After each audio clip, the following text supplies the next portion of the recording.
Hey, what's up, people? It's Darvell. Let's get into our topic of the night. I think I got the technical issues worked out. Think. I think I got them worked out. Well, my bars look better. Listen, that's why I do stuff in the middle of the night. Y'all just get disturbed with little notifications on your phone that you really sleep. I know y'all not trying to be awake like I am. All right, so we're gonna talk about Biden at Morehouse today.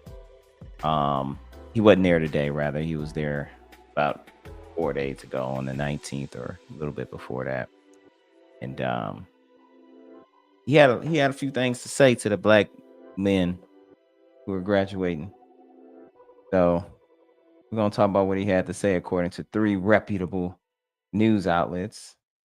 Because I like to read some things and it makes me think about some things and let y'all know what things y'all should think about as well. So while we're sitting here, go ahead and like this video or bookmark it or do what you need to do so you know you don't forget. Well, I just go over here and triple check the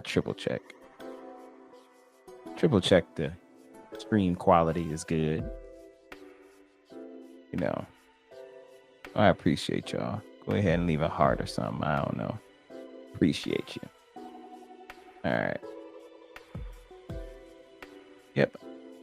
I think it's good. Looks good. This sounds good. All right. So let's go ahead and share something with y'all.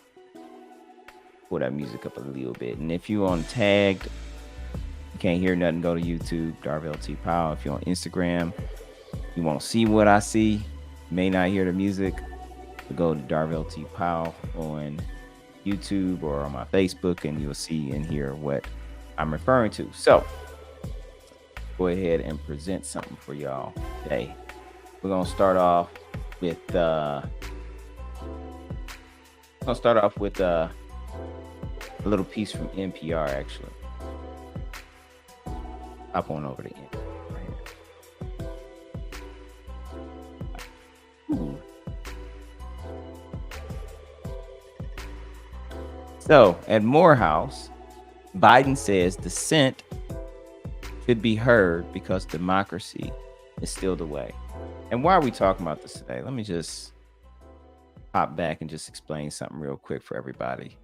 You know, we got to understand that a lot of things that are happening right now in basic 101 politics or the black community, a lot of things that people talk about in the black community relate to our stability, our health, our wealth, and the future success of the black community, or ADOS specifically, or freedmen.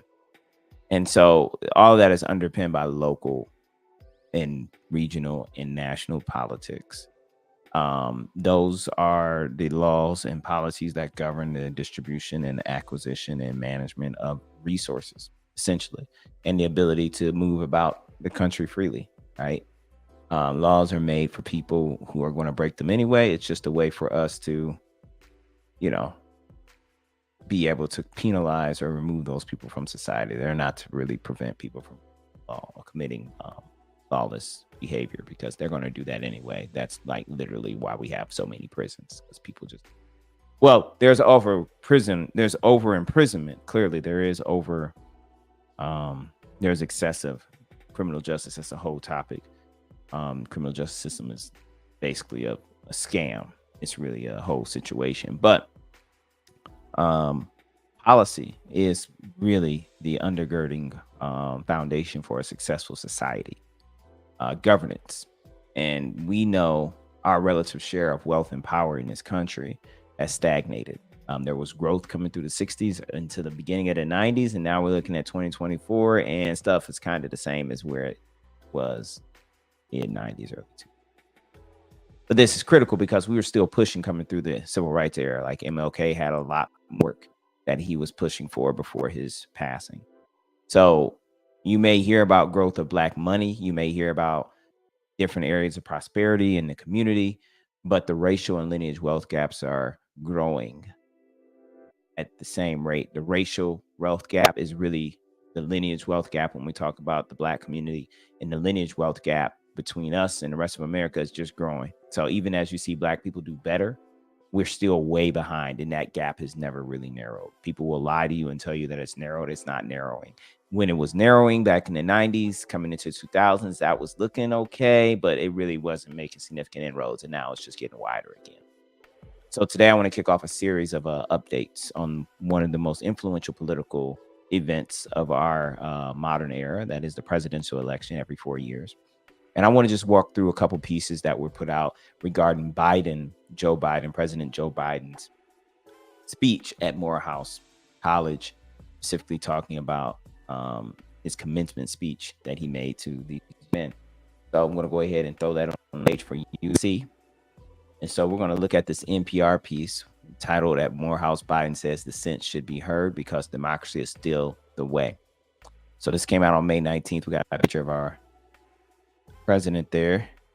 President Biden told Morehouse College graduating class of 2024 that he's committed to serving Black voters while defending freedom and democracy in the face of extremist forces that he says threaten the soul of the nation.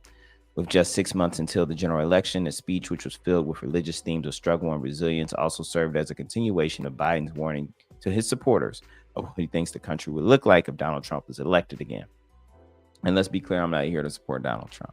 I'm not here to advocate for Donald Trump. I'm not here on any of that tip. You're going to see the different places that I'm pulling these articles from tonight are purely left-leaning, liberal bastions, Democratic strongholds, pretty much. But I'm going to give you the right viewpoint about what they're saying. So looking further into this, here they quote Biden. They say, they don't see you in the future of America, but they're wrong. To me, we make history, not erase it. We know Black history as American history. Remember, he's at an HBCU. Morehouse is a historically Black college and university. So when we think about his messaging, it's going to be extremely tailored. It's going to be extremely placating to the Black community, because not only is he there, but he's also doing this during an election cycle. So he's out here on a world tour. Actually, it was I think a week-long tour, and Morehouse may have been like the capstone on one of the major stops along this basic whirlwind to drum up more Black support, because it is waning. There have been reports across all the left and the center media outlets that Biden has not been doing well with Black and younger voters. The younger voters in general, when we look across the racial lines, are a bit upset about the Israeli Hamas conflict spilling into killing, thousands of innocent Palestinians. And then when we look at how Black folks are feeling, well, they're basically feeling like they've been left behind. And the younger Black folks especially are kind of like, no, this is not what's up.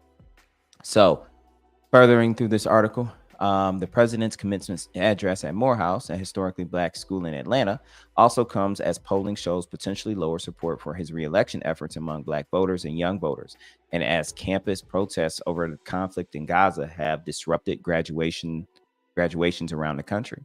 So just what I said. Biden said he understood angst over the direction of the country, acknowledging dissent about America's role in the world, and said that those who have different views should have their voices heard in the name of democracy.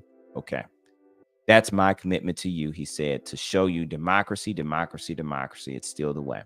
And I'm explaining to you why that fits very well. I'll just break off and tell you right now, why does that fit very well into speaking to Black graduates? Because democracy is basically the system of elected representation, open dissent being available.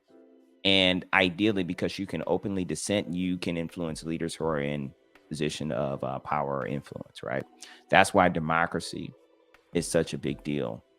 But the thing about democracy is that because it's so open, and because of certain Supreme Court interpretations of laws,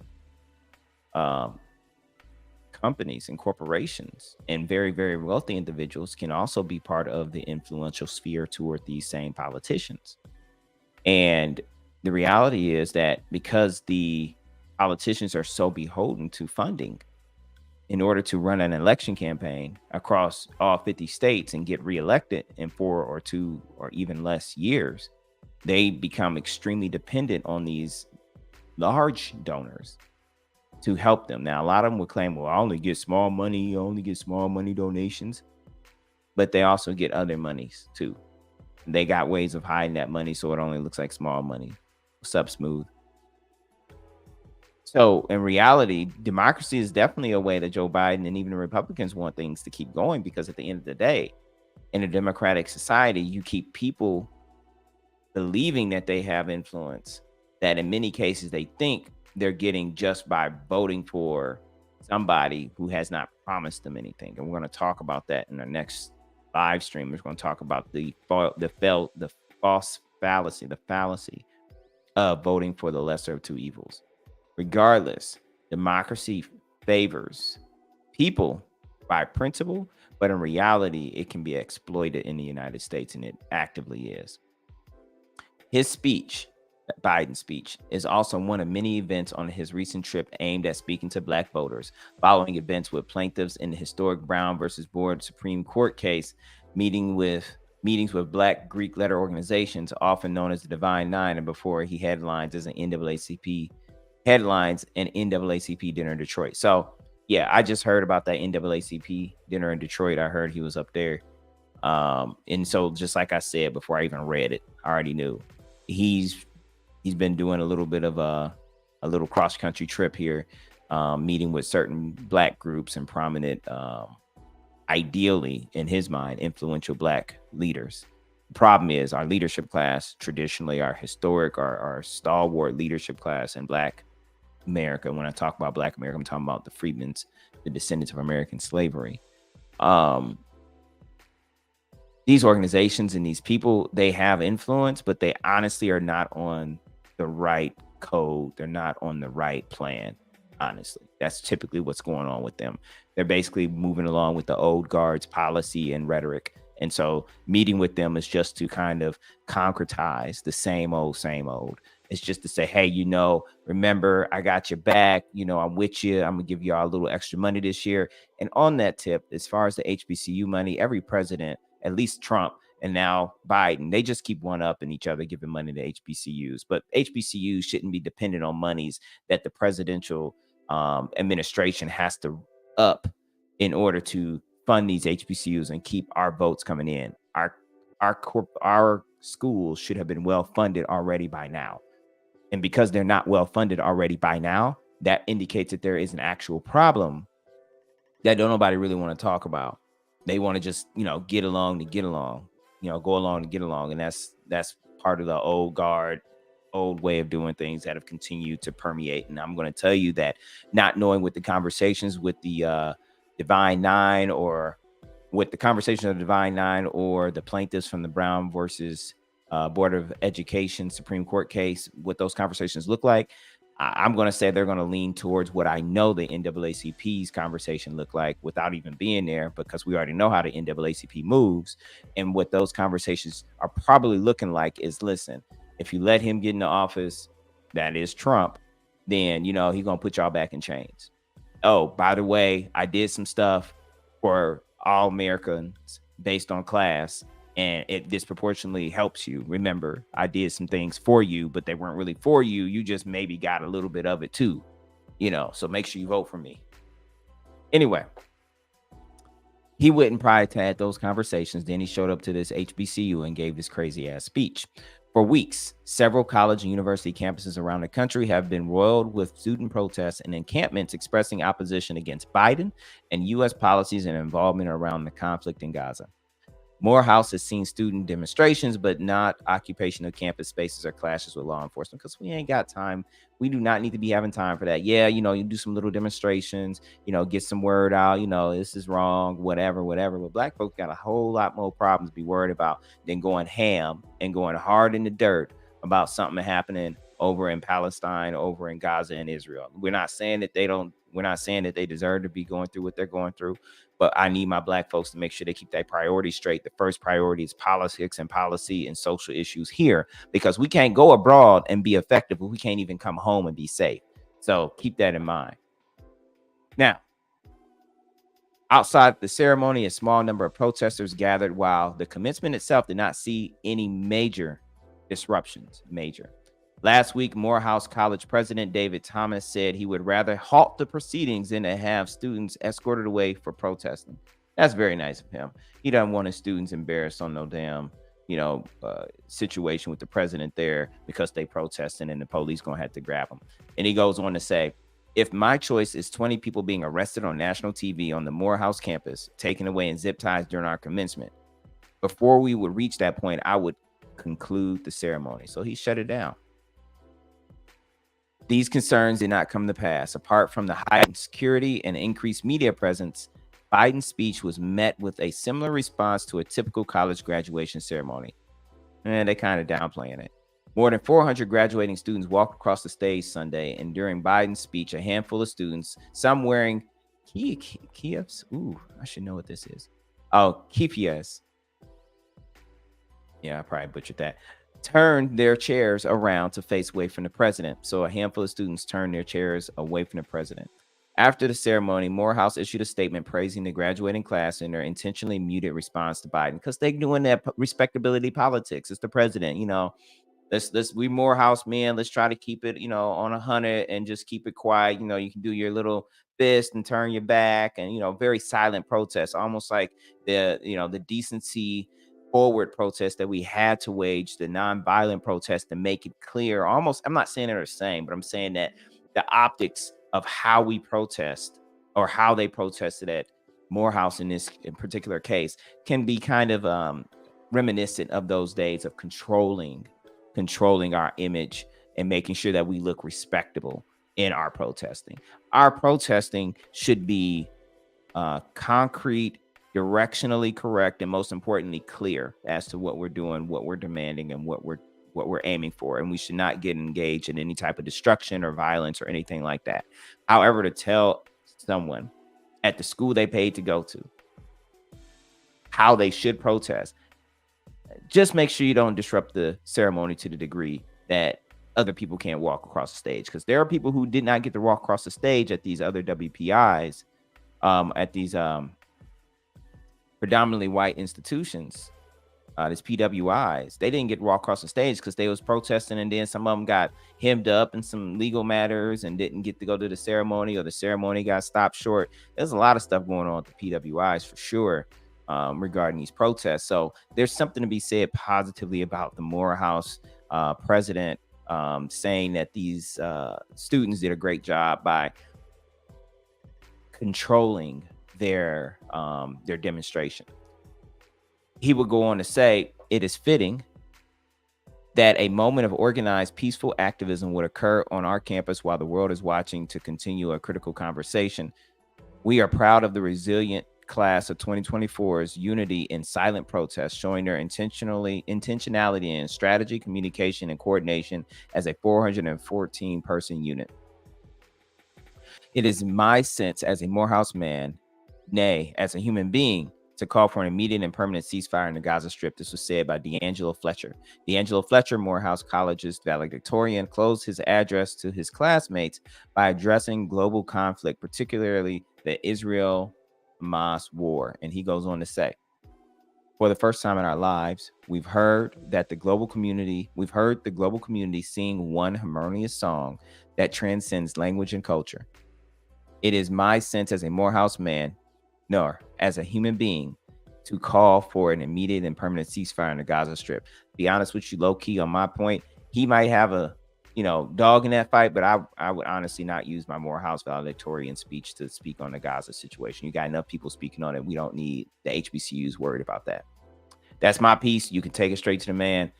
He can do what he wants to. No disrespect to him having his free speech, and that's what this is about, right? Talking about democracy. But if you got the president's ear and you're at an HBCU and you're the valedictorian, my gosh, say something for the black folks right now. My gosh, use this time to do that for us. If you could, please. I just got one request. If you could, please just speak for us. We got enough other folks who don't even look like us, who were running amok and causing a whole bunch of chaos, speaking out against that Gaza Strip situation. I am totally against what is happening to those innocent people, but this is not the time to use that energy to do that, my opinion. Now, Biden's speech at Morehouse comes with intense scrutiny as many presidential horse race polls show the president lagging with young voters, black voters, and other non-white groups that helped propel him to a narrow victory against Trump in 2020. Those polls, for now, show a drop in support for Biden, but not necessarily an equal shift upward for Trump. There are also signs that some of the displeasure with Biden is more pronounced amongst people who aren't as likely to vote in November. Again, this is some of that NPR crap, this left stuff where they're trying to basically take these folks, like, wait a minute, who aren't as likely to vote in November. So here's the thing, two things. One, they're trying to say that somehow the people who are displeased with Biden are probably folks who won't even vote. So it's kind of like they don't matter. So it's kind of like this is all a moot point to say that they're displeased. The other way of looking at it is that they're saying that people who are displeased with Biden are just not going to show up to the poll. So it's kind of like he's losing a vote, but Trump isn't going to gain the vote. So that is probably more of the better technical way to describe it, because they can show up and vote for Biden, but they're displeased with Biden. So they probably won't show up at all because they probably aren't voting for Trump. And I'm not advising that you do it either. So be very clear. I am not here supporting Trump, but a lot of you want to run that game by the time we're done. Now, while facing a nominal challenge in the Democratic presidential primary, Biden's best performing areas have often come in places with large share of black voters. For example, in Georgia's primary contest, 95% of black voters pulled a Democratic ballot, and Biden won 95% of overall vote because there was no reasonable contest against him. There was nobody really else to vote for. Now, I would argue that how they did in Michigan is how we should have done it as a black electorate block. We should have said, you know what? You're not doing enough for us. You haven't done anything specifically for us, which must be done. So I'm just going to grab this Democratic ballot. I'm going to write in a whole different name. Yes, I'm voting Democrat because I identify Democrat. That's going to be my best chance. But when it comes to the presidential election is so much an optical and symbolic election that it pays to put the weight into that one in terms of sending a message about what we're going to do, because you're not going to get a message going from the bottom to the top by just picking and not picking certain people on the state and local level. No, you got to start at the top, and it's going to reverberate to the bottom, because that's where the tonality is set. It's set from the top. But yes, the crux of your life, the most significant things in your life that you deal with every day, most consequential things daily, are decided by politicians on the local and in the state level. But when we talk about the symbology, when we talk about the reverberation, when we talk about setting the tone, it can be set through the presidential election when we look at the black community as a voting block. So to just give away at 95% without having even had an exchange of description of any conversation about what we need in exchange for that vote, that's a waste of a vote. A vote is something that you exchange. It's something that you barter or you negotiate. For my vote, or I don't give my vote to anybody. I make a protest vote and I write in ADOS, or I write in Freedman, or I write in Black Community First, or whatever you want to do. But what it does is it leaves the actual contest between the candidates who are leading. It leaves that contest up to the rest of America. Everyone else who chose to engage in essentially that two-party war, which, there's a piece we're going to cover in the future where there is some discussion around this being really a two-party system mostly, and most importantly, a two-party race. So, two-person. So you want to pick one or the other. That's a false dichotomy. But if you're going to buy into it, those are the people who are going to decide the race. It will not be people who do a protest vote to make the point that we're not giving our vote to a person who's taking advantage of us, that we're no longer giving our vote to a party that's consistently taking advantage of us. That is a totally different thing than just picking, I'm going to go with the least of two evils. So we'll talk about that later. Anyway, while some students, faculty, and alumni expressed opposition to Biden's selection as the commencement speaker, reaction on campus during the graduation ceremony was largely positive. Dr. Tiffany Johnson, a 50-year-old who came to the campus green at 4:30 a.m. to see her son graduate, was also excited to see Biden. And this is why these people were mostly excited. First of all, it's a graduation ceremony. It's a commencement speech. It's a rite of passage for over 400 men. I don't know who you can bring here except the KKK themselves that's going to make these people so upset that they're not going to be largely positive about the event. If it's the sitting president, they appreciate the president showing up, but in general, does the president really have anything for us by showing up? No, it's largely a figment of symbolism and imagination that he's actually offering anything of tangible substance during his speech. So she goes on to say he is the leader of the free world, the most important job in the world, and for him to come speak to Morehouse grads to inspire them is phenomenal. Back what I said. That's why we can say that the reaction on campus during the ceremony was largely positive. These people were ready to graduate. Their parents ready to see them graduate. Everybody ready to go. Ain't nobody worried about Biden like that, but you should have used that opportunity to press Biden. You shouldn't let them slide in there easy. And there were people who pushed back against that school. That school had a whole bunch of write-ups going on. There were pieces published about there being pushback and concern about him coming on campus, not in general, but because we ain't messing with Biden like that, and Biden certainly ain't mess with us like that. However, Johnson said black voters who might not support Biden are part of a bandwagon that do not understand what he has done for the community, and said his speech would be an ideal opportunity to share his accomplishments. In the speech, Biden touted a track record that he says makes key investments in black communities, including a record $16 billion funding package that toward historically black colleges and universities, protecting voting rights, and creating economic policies that strengthen black businesses. Let's go backwards and work this one last time. Creating economic policies that strengthen black businesses. There is nothing written anywhere. There's no policy that he has dropped that specifically targets black businesses in the same way that the same black businesses used to be destroyed. There's no repair, reform, redress, or any type of monies that have been set aside specifically for descendants of American slavery that this man has put forward. Believe me, we'd all hear about it because those are revolutionary programs. He ain't did it. So this is basically a dodge. This is not a dodge. This is a misleading statement. Protecting voting rights. Everybody needs their voting rights protected, bruh. You act like we're still struggling to vote. We are having problems with voting. It's because because of things that had not been done properly before that are held over to today, and we still haven't addressed the lingering amount of not only racism, but really the anti-blackness in this country that you, good sir, are still allowing to fester, and you're not really doing what you should do about that. As the leader of the free world, I will say, because I mean, you still got international organizations that recognize that the United States government is complicit in the downfall of the black community in this country. So, I mean, if you ain't addressing them, then you really aren't really doing anything. You're just feeding these lines of class-based policies to the black community where you see that they're disproportionately positively impacted. And so now, or there was a disproportionately black impact, but the policies and the reforms and the different programs are constructed for anybody, no matter their race, who qualifies based on other characteristics or factors, which means that you wrote this for all Americans, but you see that it can help us.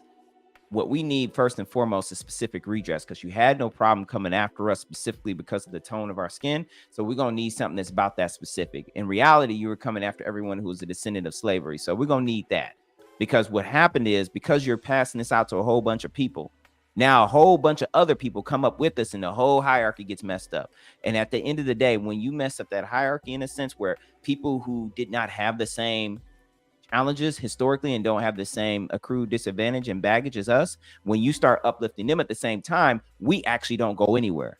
Just like flipping Obama's one tide lift all boats. I'm at the bottom of the ocean. I'm not even coming up to the surface when you do your one tide bull cheese. I'm at the bottom of the ocean. So you need to come down here and grab me before you start lifting all these boats, because I'm not even on the boat. Okay. Anyway, and then record funding towards HBCUs.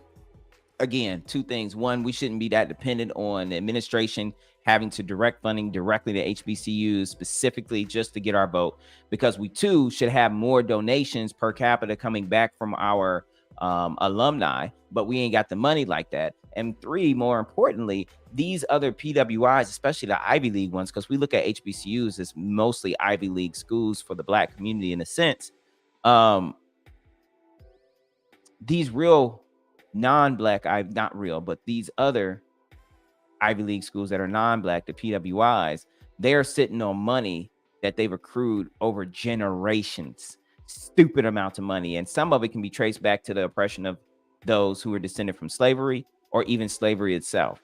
And some of that comes from ridiculous activities that they've carried out, like dabbling in investments that go right back to Israel. Remember, half these protests were the students demanding the leaderships of those PWIs to divest from anything that benefits Israel, as well as making condemnation statements against the U.S. government or against Israel for their hand in what's happening over there. So that's really where these monies are coming from for these other schools that are making them so much more wealthy. And then at the same time, we're just kind of trying to keep up with trying to pay the bills. I mean, all these schools, specifically these HBCUs, many of the bigger ones have recent histories of scandals around their handling of money within their four walls, whether it be students who are late getting their loans or their refunds for their loans so they can pay for their expenses, or schools that have dilapidated facilities. It's still a notable achievement to graduate from an HBCU. I'm not here to take that away from anybody. I think HBCUs are great. However, they are not what they should be because of what's happened to us as a collective, because they serve us, they're built by us, and they're maintained by us. Therefore, if we don't have what we need as individuals, as a collective, as a community of descendants of American slavery, then our schools are impossible to have it. So you cannot just hand to the schools and not hand to the people. It has to get to the schools and the people. And there's a whole different program that needs to be played, and nobody's holding the administration accountable to run that play for that program. And that's why we are stagnant today. So anyway, I'm just going to touch on one more. I'm going to get out of here. I want to touch on the Politico article because it gives a little different framing to the same speech. So let's go ahead and get that one up. So we're going to look at this Politico here. Biden gets mild applause, but no jeers in commencement speech describing heartbreaking situation in Gaza. So when we say jeers, that means he didn't get heckled. Okay, that sounds great. He got a little bit of applause, but no heckling. Okay. So in Atlanta, President Joe Biden decried the humanitarian crisis in Gaza while delivering a commencement address at Morehouse College on Sunday that featured mild applause but no interruption. Speaking before this historic Black all-male college, the president addressed head-on the Israel-Hamas war that is causing campus strife across the country. He told graduates and alumni that he was pushing for an immediate ceasefire and to stop the fighting and to bring the hostages home. He called for a two-state solution and deplored the violence on October 7th. I support peaceful, nonviolent protests. Your voices should be heard, and I promise you I will hear them. He added, noting that his own family members were angry and frustrated over the situation. So I don't give a hot buttery cheese about your family members being upset, Mr. Biden. Honestly, as much as I do care and I feel bad and I really wish they wouldn't be over there doing what they're doing to these innocent Palestinians, bro, this is not the place to make this discussion. I know that presidents come to commencements and make, political stumps and other political statements that they need to in their day-to-day that they just need to get out. But honestly, the Black community has such specific needs and demands that we are not waging, and that this valedictorian just left off the table from what I understand. But, well, his point was the Gaza. I don't know what else he said. Let me be fair. I don't know what else he said. But bro, you can leave that off. You can go and do a news conference in 10 minutes after you get outside the school, bro. You don't even need to bring that in here. Anyway, Biden has grown accustomed, and I don't care how often other presidential candidates and sitting presidents have done that at commencement speeches. We don't need that here. What we need here is to be discussing Black issues. If you're going to come here and you're going to speak on stuff that's actually immediately relevant to what we are needing as Black folks, where the lineage wealth gap is the stupidest it's ever been, and it just keeps getting worse. And even while Black people feel like they're getting more money, especially those who are in Atlanta, I promise you, people in Atlanta will promise you that they got all the money in the world. Even with that being the case, it's not the same amount of money we should have, and we're not growing at the same rates. And I don't want to hear about no one-off outlier stories. I don't want to hear about the billionaires and the Jay-Z's and some of these other folks, like the guy who came to Morehouse the other year, and I forgot his name, Robert F. Smith, and gave that money away. And then they come to find out Robert F. Smith was on some other stuff anyway. He was trying to get rid of the money. Listen, I ain't here for that. So get that stuff up out of here. So anyway, Biden has grown accustomed to being confronted by protesters criticizing his support of Israel. But there was intense anticipation for the speech at Morehouse, as it was the first time he ventured onto a college campus, which has become this epicenter of pro-Palestinian protests and the site of tense, occasional violent confrontations. I'm so glad that there was no violent or intense confrontations of President Biden over some Palestinian situation, Israeli situation right now, especially in HBCU. Like, I mean, they already are doing a lot of these other schools. I'm so glad it did not happen at a HBCU. We do not need that. Like they said in a prior piece, there has been protests. There have been some things that have happened at the HBCUs to kind of speak out in support of the Palestinians, but they're not flipping chairs and taking over buildings like they are at the PWIs. I'm gonna just keep it 100 with you. Now, this day featured its moments of political insurrection. D'Angelo Jeremiah Fletcher, the class valedictorian, used part of his speech, okay? He used part of the speech to call for a permanent ceasefire, earning a standing applause from parts of the crowd. Biden himself clapped. A select number of students turned their back on the president. Some walked out when Biden was presented with an honorary degree. Many kept their heads down as he spoke and declined to stand or applaud. And I probably would have been one of them. I promise. I probably would have got up, turned my back, done the fist, everything. Because listen, this is my graduation, but I don't need this man talking about the stuff he's talking about. He ain't talking to us. He's just talking at us. He's just throwing stuff at us, hoping that it stick, And I don't need that, and nor did many of these people need that. But there were no fireworks or even memorable disruptions, allaying fears from Democrats. From Democrats? Do Democrats have fears? Allaying fears from Democrats that the ceremony would have produced a politically embarrassing scene. The president, wearing a Morehouse maroon graduation gown and tie, dedicated much of his speech to talking about the threats to democracy and the challenges that Black men in America face. He spoke of the poison of white supremacy and the need to root out systemic racism. He talked about investing in Black communities, reducing Black child poverty, removing lead pipes, connecting communities torn apart by racist infrastructure projects, and even expanding access to high-speed internet. His nod towards pushing for student debt relief got the biggest applause. So let's work this whole paragraph backwards, shall we? Let's work this paragraph backwards. His nod towards student debt relief. Listen, student debt relief, great idea, great concept. I'm all here for it. The student debt crisis has been manufactured across the board for everybody in this country, except those who are the most privileged. And most privileged means your parents might have worked a heavy job, might have had set some money aside, or you may have just actually inherited a trust fund or whatever.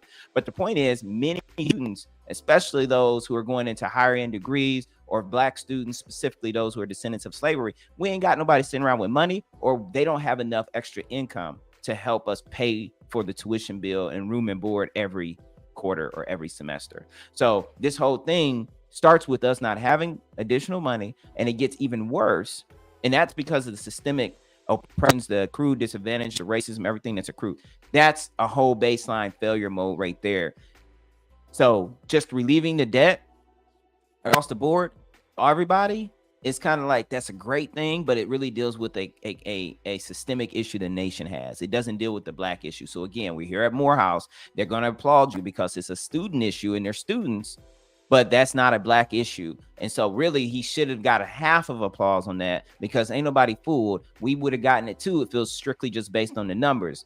But anyway, what it should have been based on, at least from what I stand for, it should have been based on your lineage. And most importantly, if you came from slavery, if you're a descendant of slavery in this country, we shouldn't even be paying for school. We should be just going to school to free. Point blank, period. At this point in time, everything that's been done to us, why are we paying for school like we white? Make that make sense. Why are we still paying like we white? I'm not saying anything negative about white folks right now. I'm just talking about the basic essence that if my grandfather was denied the ability to get a good paying job because of his race, and the government didn't do anything about it when he filed a complaint, and then he opened up a store, and then his store was burned down, the government again refused to prosecute the offenders. And then let's go back even a couple generations before that, 2 generations before that, if that, and say, hey, he would have money, or he would have land specifically to build his own stuff on and not have to actually be in the city, if the Freedmen's Bank, which eventually got robbed by actual government workers, by the actual government allowed that bank to get robbed and never paid them people back what they were worth, let alone on a timely manner. If he had that money from the Freedmen's Bank, which again was a government-controlled entity, then we'd be talking about a little bit different story by the time, my great-grandfather opened up the store.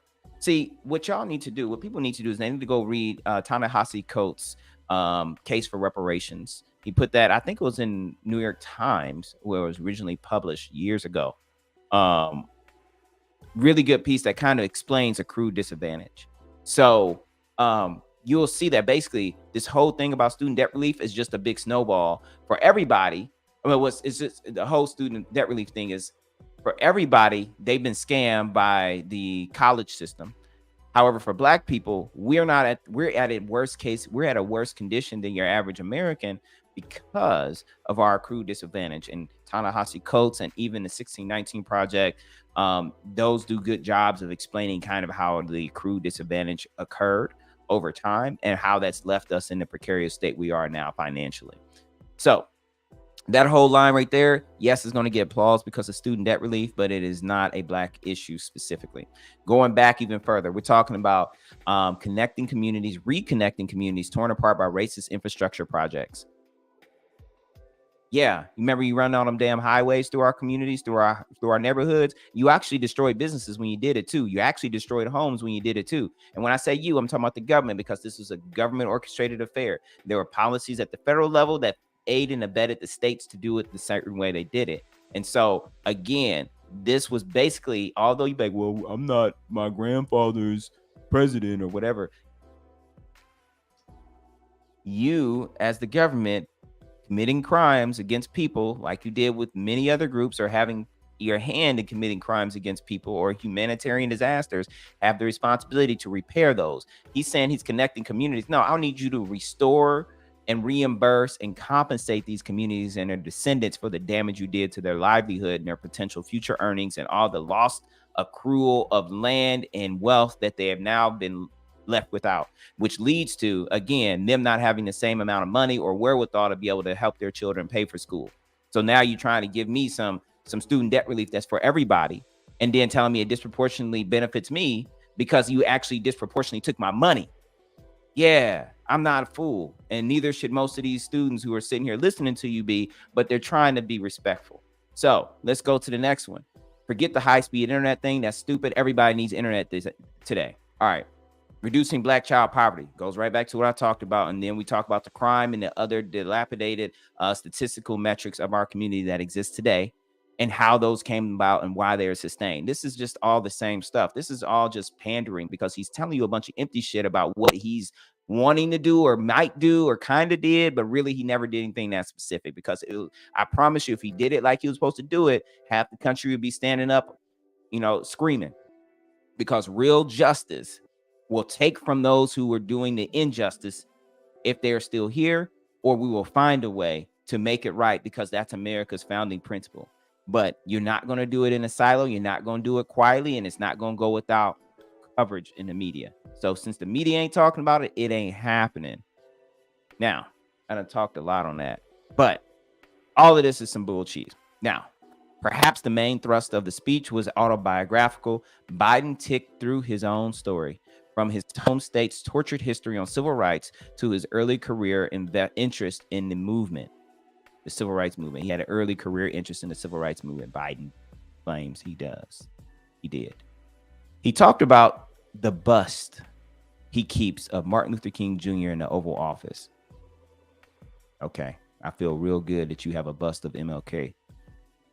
They use and abuse MLK's image and his quotes all across America in various facets, everywhere from corporate America to organizations that have no care in the world about racial or rights and reforms for descendants of slavery, all the way to random schools putting this stuff up in random places. I mean, it's just, they are really just, they do some of the worst with MLK's, Martin Luther King Jr.'s assets, unfortunately. So you telling me you have a bust of him in your office doesn't mean a thing, other than you're just virtue signaling, and I don't think you're really being honest about what you're signaling. He spoke of his son Beau Biden's death and how it inspired him to keep involved in public service. Again, I mourn your son's death, but that, no. And he brandished his credentials, his service as the vice president to the first black president, his appointment of the first black vice president. Those two right there are nothing burgers, because when we talk about ascension of black folks in this country, we're talking about the ascension of those who were formerly enslaved in this country. When you go back to their lineage, and you go back to their forefathers, when you go back to their actual family tree, you're going to find enslaved people who were brought here by force. And to now see them in the White House is what that means when you say, I now have the first black vice president or the first black president. But the reality is neither the first black president, neither the first black vice president, neither one of them go back to slavery in this country. And that's significant because you bringing people over here. Let me back up. Sorry. Not bringing people over. You have individuals who do not have the same recruit disadvantage, who have ascended past those who are still struggling with it. And then you tell me that one of my people was in the White House. I don't know that person. I'm not saying anything negative about that person in this breath right now. I'm not here to tell you that that person is not competent in their job in this breath right now. I'm telling you that you're not going to tell me that you did something for me as a Morehouse grad. I'm not saying I'm a Morehouse grad, but I'm sitting here as a Morehouse grad in this audience. You're not going to tell me you did something for me in this commencement speech by giving way to the first black vice president when that vice president has no shared blood with me until I go back to the continent. And that's not even how this works, because that was over 400 years ago. We're talking about within the last 200 years, you ain't got nothing to show me about the White House with a black man running it, let alone a black woman. So this whole statement right here, it's only for the faint heart. It's only for the folks who ain't paying attention. And they are probably going to tick that box too for Biden, just on that GP alone. Just, Biden was with Obama and he brought in Kamala, just like they did the first time, right? But y'all learned after the fact that it was just all a nothing burger. And I'm telling you up front, it's still a nothing burger. Anyway, a lot of energy there. I apologize. His appointment of first black vice president and his nomination of the first black Supreme Court justice, female black Supreme Court justice. Fair on the black female Supreme Court justice. I'm not going to get into it about Ketanji Brown Jackson right now. I will tell you that his freaking his press secretary, Karine Jean-Pierre, she ain't ADOS. She's not a descendant of American slavery. So again, we talk about these first. The best thing that does is it gives us optics as black folks to say, oh, let me get my child before my child knows better than what they're looking at to just see a black person there. So that gives them hope that they can get there as a black person because they can see a black person there. And they're not going to be so worried about that woman came from a Caribbean country, West Indies, African nation, whatever. If she's part of the diaspora, we love the diaspora. This is say nothing negative about anybody from any other country. Please do not contort my words. What I'm saying is that the optics of Obama, Kamala, and Kareem are decent for many people, but they do not represent the ascension, the true ascension, and the true breaking of the glass ceiling for American descendants of slavery. These folks are different. And I think somebody just released a song talking about that, but let me go ahead and sit that down. And he goes on to say, I've got more Morehouse men in the White House telling me what to do than I know what to do with. Biden joke. Do you? You got them telling you what to do? Why are you doing anything at this age? Why don't you just have them run it?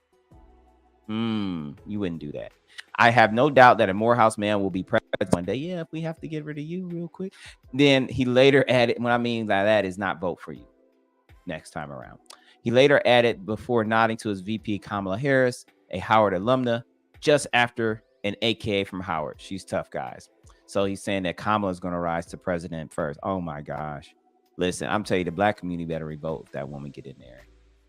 I'm not even talking about her being not American descendant of slavery. I'm just talking about competence. She's tough.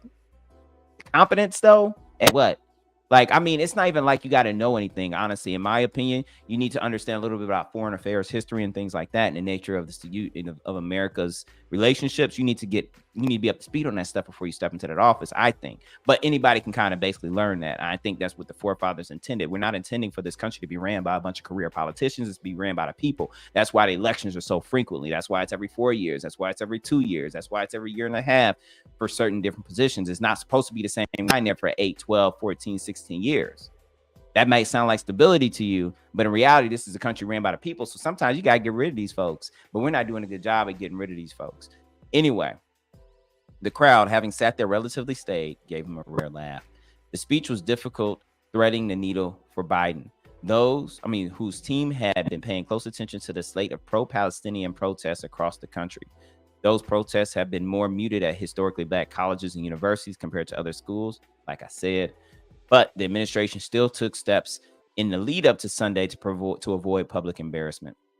A White House official said that Biden has touched on current events in past commencement addresses and that it made sense for him to talk about Gaza on Sunday. Ahead of the speech, the official said the White House solicited input from a wide range of people, including Morehouse alumni.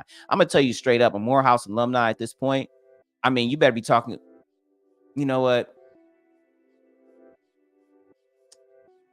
Just walk past that because that doesn't represent anything. You should have just knew better.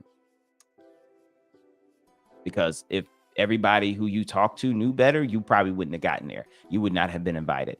When Harris was in Atlanta recently, she paused to ask the Morehouse student government president about campus reaction to Biden's visit. Steve Benjamin, director of the White House Office of Public Engagement, was dispatched to Morehouse earlier this month to meet with students and faculty. And when Biden touched down in Atlanta on Saturday, a group of prominent Morehouse alumni are waiting on the tarmac to welcome him. Well, sure. I mean, why not go welcome a president? Like, it's just kind of like, I'm telling you, the fact that this man is the president shifts the whole argument. It kind of the fact that this is the president warps part of how people are reacting, right? It will warp it because people will be like, oh, it's the president, they'd go see, I say, what they said, how many went and met him? I would say still probably about 60% of those people still would have went if it was Trump.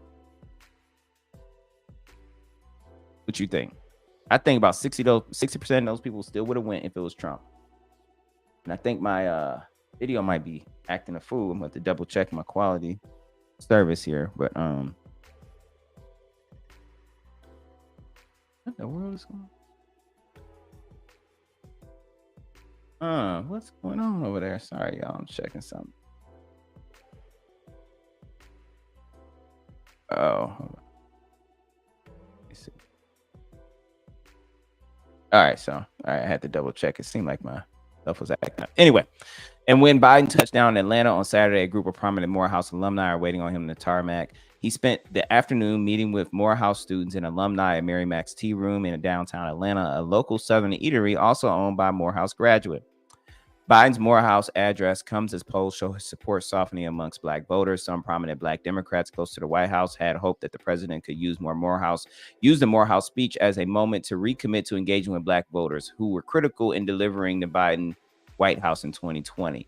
To re-engage with black voters, to recommit to engaging. Why does he have to recommit to engaging with black voters? He should already be committed. It shouldn't be a question. He's not really doing what okay. Yeah, y'all just trying to run the bamboozle again. You got to re-up the gasoline. Okay, you got to pour some more oil in the Kool-Aid. As president, Biden has emphasized the importance of HBCUs. His administration has invested more than $16 billion in HBCUs, which the White House says is the most by any administration. Yeah, that's an easy checkbox. See what Trump did and just do more. Again, I'm not here to tell you to vote for Trump. I'm not saying anything positive about that man. What I'm saying is that all he did was one up Trump so that he can say that, period. That was all that was. I don't need you giving me money based on you trying to get ahead of the next guy. I need you to give me money because you owe it. You owe the money. But Biden's standing among young voters has also been deeply impacted by a variety of issues. Some of it has related to his handling of the Israel-Hamas war, where he's been largely supportive of the Israeli government until recently, warning against the full-scale invasion of southern city of Rafah. But much of the anger and antipathy young voters have towards the president is due to issues like inflation, according to public Speaking about the conflict in the Middle East, Biden offered his reflections on leadership to the graduating class. Leadership, he said, was sometimes about doing what's right, even when it's hard and lonely, and fighting through some of the most intractable problems. Yeah, you still ain't done what's right in many cases regarding the Black community. You just done what was just barely enough to fool somebody into thinking that you're kind of doing something. So we're going to talk about some other stuff later. It's like midnight. I just wanted to go into this with y'all and discuss how crazy this is, that this guy gave this speech and he thought he was doing something. And I definitely want to give a commendment. I definitely commend, appreciate, and respect those who protested silently or respectfully or however that you feel they did it during the commencement speech and turn their backs. I'm not here to tell you what you should do in terms of your protesting or demonstrations. I'm not here to say that, they should have done it somewhere, some way or whatever. My point is, there are a lot of problems with just accepting this particular candidate. There's a lot of problems with accepting any presidential candidate and giving them a vote without getting something in exchange. There are a lot of problems, and it's led to a stagnation of this community that is of the most need, that needs the most repair, restoration, and compensation, because that's the only way to do this. We need the most policy right now. And I wish that more people were protesting or demonstrating during this particular ceremony and across the nation against him due to his lack of action for the Black community. But that's simply not the case in most cases. Most of it right now is the Palestinian situation. Even at Morehouse, I think there are people who are more motivated by the Palestinian. But I don't know each person's personal motivation. I actually heard that somebody had a hat somewhere that said Biden doesn't care about Black people or something like that. So there's some more discussion to be had around that. But yeah, that was it, y'all. I just hit two pieces real quick. I want you to be aware that he did go to one of our illustrious HBCUs, specifically Morehouse College, had given this commencement speech to these young men to send them on their life journey outside of college. And he went in there and talking about Gaza. That's not unrealistic to talk about current affairs for the country globally or locally. But to go in there and offer up everything from lukewarm class-based policies as track record of his work for the Black community, to even re-invoking the name of George Floyd as some way to try to align our perception of his care for us with this tragic series of events that happened over the past couple years with Black citizens and law enforcement. We still don't have an anti-Black hate crime bill. We still don't have a protective bill for us, but we got one for Asians. I'm not saying anything about them needing protection or not. I'm saying that everybody else got what they wanted without even having to get real rowdy about it. And we've been out in the streets stomping and marching Black Lives Matter till 2022, and we still looking around trying to figure out what's being done for us. Like we still. I'm going to look up something.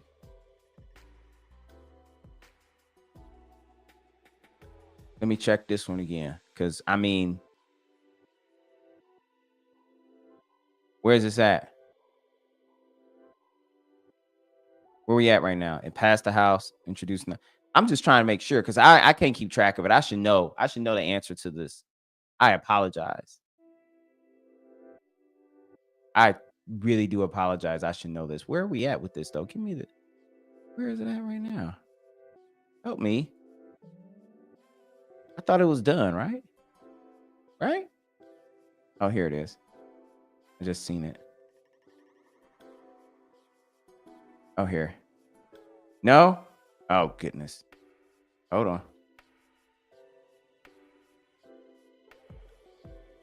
Oh, gosh. I can't spell. That's what it is. Let me show you. Anyway, I'm just trying to look up the George Floyd Act.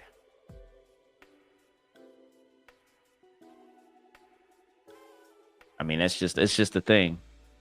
Oh, I can just do this. Let's just do this. Let's just do this.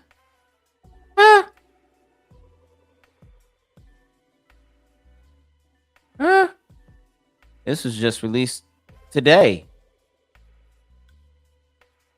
ACLU response to the reintroduction of the George Floyd Justice and Policing Act. They ain't even passed the George Floyd Act, y'all. Anyway, I mean, I should know, but I'm just like, I lost track of it. Again, I probably wouldn't know if it was done. So I was just like, where is it at now? Nowhere. But he up here talking about George Floyd. Man, get rid of this guy.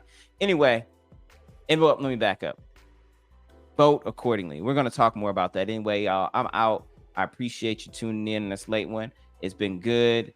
And, we got to be more critical of how we move in this election. So we're going to continue this conversation.